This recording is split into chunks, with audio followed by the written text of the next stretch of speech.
adelantur nostra delicta. We are still in the Sermon of the Mount.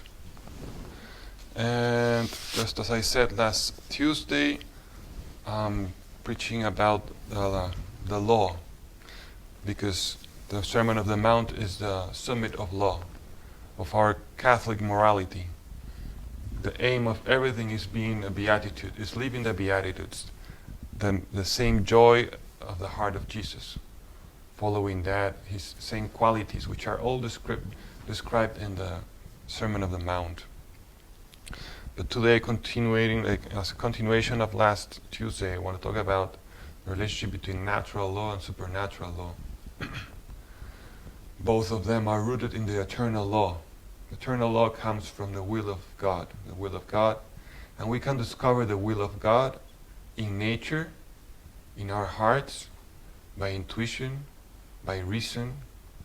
Every human being can have access to the will of God by reason and by this sense we have. We have the sense of the goodness and the sense of the evil.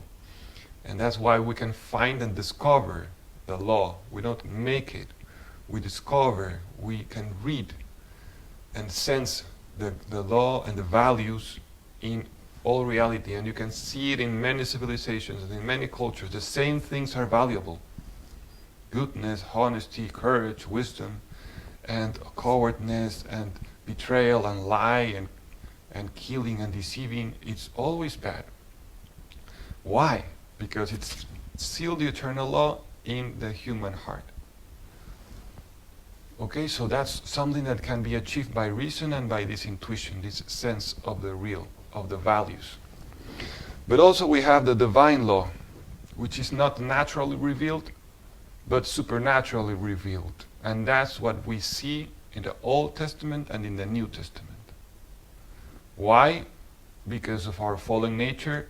It's hard for us, it's difficult for us to, through reason and intuition, always perceive with clarity and strength and with enough clarity, the natural law. So that's why God comes in our assistance. The Old Testament, with all this, the Ten Commandments, sometimes given the explicitly to everybody, but sometimes to some prophets, sometimes to the priests. That we have this God coming to help us. And all this is condensed in the words of Jesus. The divine law made clear and detailed in the law, in the words of Jesus. All his commands.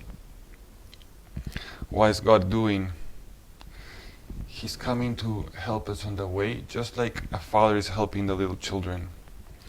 We need to be reminded, we need to be clarified and defended from ourselves. And gives to the natural a divine sanction. That's the blessing of the divine law. And there can never be a contradiction between the natural and the supernatural. The naturally revealed and the supernaturally revealed, because both come from the same source, from the same truth. And more we know, the more faith we have. Because in the supernatural way, in the divine law, we have a much more richer understanding. And from the heart, we can have a greater surrender and a greater joy in doing it. Okay, now the Holy Spirit is going to be the one who's going to seal inside our heart this divine law. In Pentecost, it has been written with golden letters, with golden fonts in our hearts. We all know what to do because of the whisper that is acting in the silence of our hearts.